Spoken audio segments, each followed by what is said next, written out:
Hey guys, I wanted to jump on here real quick to talk about the iconic partnership of Colonel Tom Parker and Elvis Presley. Okay, don't come for me in the comments, all right? I'm just gonna preface it that way. I am one of these who likes to be as fair and balanced as possible. Am I a huge Colonel fan? No. Do I hate the man? No. I'm pretty much just neutral on him. I am an Elvis fan. So I think a lot of Elvis fans feel that he was not treated fairly within that business relationship. But I wouldn't argue that, but I don't think it was as extreme as some people say it is. I already made a community post about this, and I'm going to leave some of that in the description without going into this whole spiel here because I want to get to the video.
I feel like these two broke all ground. They were pioneers. Of course, Colonel Tom came from, you know, the carnival world, and Elvis came from just this small town boy going to movies all of the time, playing music, singing. He had all of these dreams, right? So the two of them literally paved the road for every other kind of manager artist dynamic from the get-go. Like everybody after that is following this example. Now, I do know that there were some artists that wanted Colonel Tom to manage them because of the huge success that Elvis had. And they were like, we have to get him as a manager. And Colonel kept saying, no, I have no time. I have to focus on my client and on my partner, Elvis Presley. So he was very involved with Elvis and wouldn't take other jobs. Now, I know people are going to say that's because it was his meal ticket, 50%, blah, blah, blah. I'm not talking about the money. I'm talking about the dynamic between the two of them. Now, Elvis is not stupid. He's not a pushover. He's not someone who is a victim. He made decisions. He hired and fired people throughout his career. So this isn't something that he was afraid to do. Like, for instance, the Army, okay, the military years, when he went into the Army, he could have switched roads and gone with someone else, but he didn't.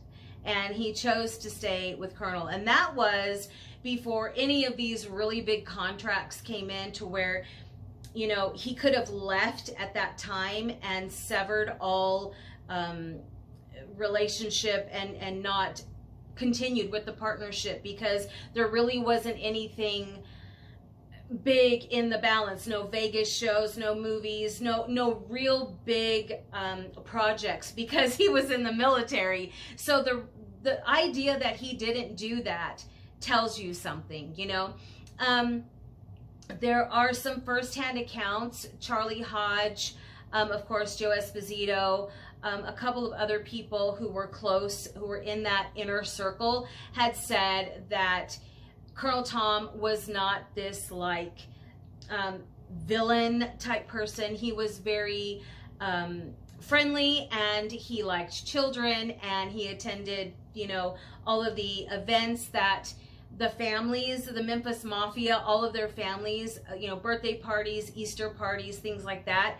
And he was part of that network, part of that family. If they really hated him, you know, they wouldn't have had this close relationship.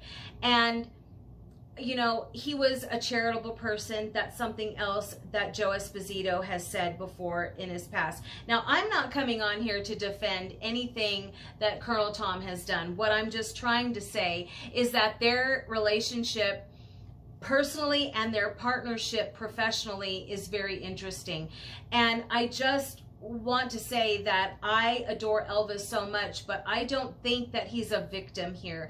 I think he is a man who they leaned on each other in a sense. I'm sure they fought, you know, and argued and were frustrated with one another, but Elvis was creatively minded. Colonel was business minded. And, you know, Colonel didn't want to really tell Elvis how to arrange his shows, because Elvis had ears and knew, he felt the music and knew what he wanted. Whereas Elvis was telling Colonel what he wanted to make happen. You know, when can I get this? When can we do this? Can we do a TV show? Can we do? And Colonel would make these things happen. And so I love this whole dynamic of good cop, bad cop. So the Colonel was so adamant about protecting Elvis's persona, his reputation, his image, that he would take on the bad cop and be this shrewd business person, right? And of course he was demanding like $1 million up front. But he knew the value of his client. You know, he knew Elvis was the biggest entertainer and is still the biggest entertainer of all time. So he knew that he could get $1 million up front.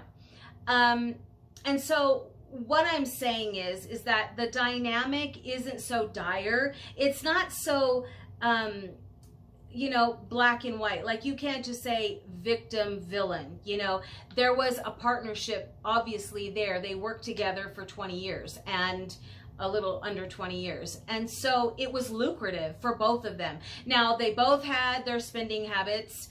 You know, Elvis spent a lot of money. The Colonel was a gambler, but no one's perfect, right? I mean, we can't just look at these people. They are larger than life because of the legacy, but they're, after all, they're human beings, and they're navigating waters that no one has ever gone in before. Like Star Trek, The New Frontier. Like, this is something no one has ever done before. They laid it brick by brick. The road, they paved it as they went. And so I'm just saying, from my perspective, that I don't see Elvis as being a victim or a pushover and the Colonel being a monster and a villain. I just don't. I see them both as human beings, and I see them as hugely successful. Legacies that they have left will never be matched. The two of them together were unstoppable. And if Paul McCartney wanted Colonel Tom Parker to manage the Beatles after Brian Epstein's death, then you know that everybody thought the Colonel had a good reputation, right? He was somebody that was taking care of business. You know, he was somebody who was getting it done and raking in the money and getting deals and deals and deals. Something that I don't think Elvis could have gotten on his own. Now, understandably, this man had charisma, but from a business sense, the Colonel knew the ins and outs. He had connections. He was able to kind of pull levers from behind the scene and make things happen. Did he make it happen for Elvis? Yes. Did it benefit the Colonel? Yes, of course.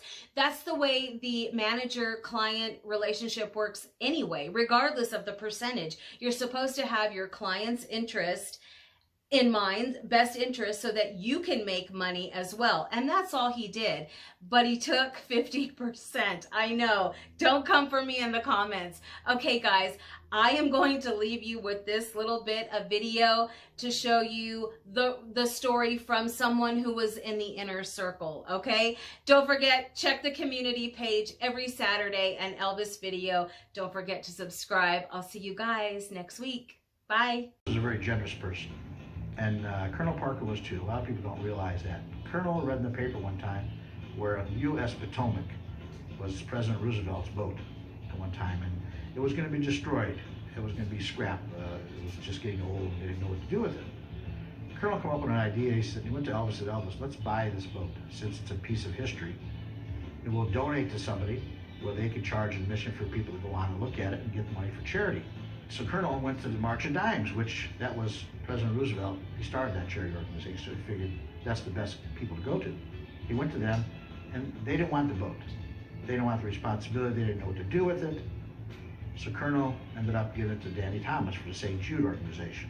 We were in Vegas goofing around, having a good time. The Colonel set it up where we were going to fly in, meet Danny Thomas at Long Beach. The boat was in Long Beach, and go there and do a big press conference, and Elvis would give Danny Thomas the boat. Colonel he's a pretty smart guy.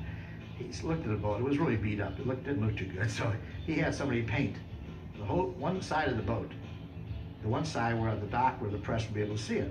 He didn't paint the other side. He just painted the side where the press would see this beautiful, good-looking boat. And it was just so funny. And I thought to myself, well, he said, hey, I'm going to give it to them. They can paint the other side. I remember when we arrived in Long Beach, there was a lot of press, and a lot of fans were there. I guess they heard rumors that Elvis was going to be there. And all the press, and they would come, Elvis, come on, Elvis, come over here and sit and talk to Danny Thomas. Elvis said, just a minute. He stopped and he signed autographs for all his fans. He would always stop and do that no matter what happened, because he always said if it wasn't for his fans, he wouldn't be here. And that's the truth. And every celebrity should think that way. And Elvis was like that. And so it didn't matter if Danny Thomas was waiting or the president could be waiting. He would sign autographs for his fans.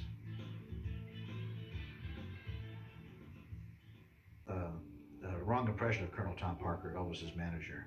He was a very nice man. I mean, he was a tough businessman. He separated business from friendship.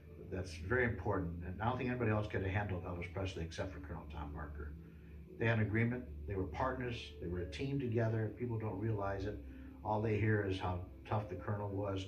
But Colonel was a soft man too. When he was with friends and family and kids, he loved kids, and he was real nice to them. But when it came to business, if you didn't do your job, he'd chew you out. He chewed me out many times if I made a mistake.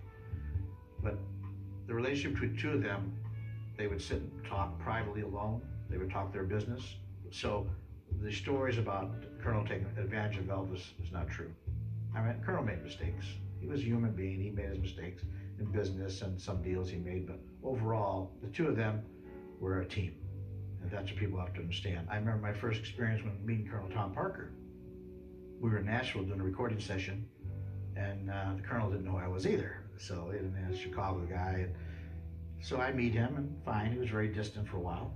And but I think once he realized I wasn't there just to be a hanger-on and do what I had to do and help Elvis, make sure everything was taken care of, and we became very good friends too. So it was strange at first. I felt uncomfortable, and I know they did too.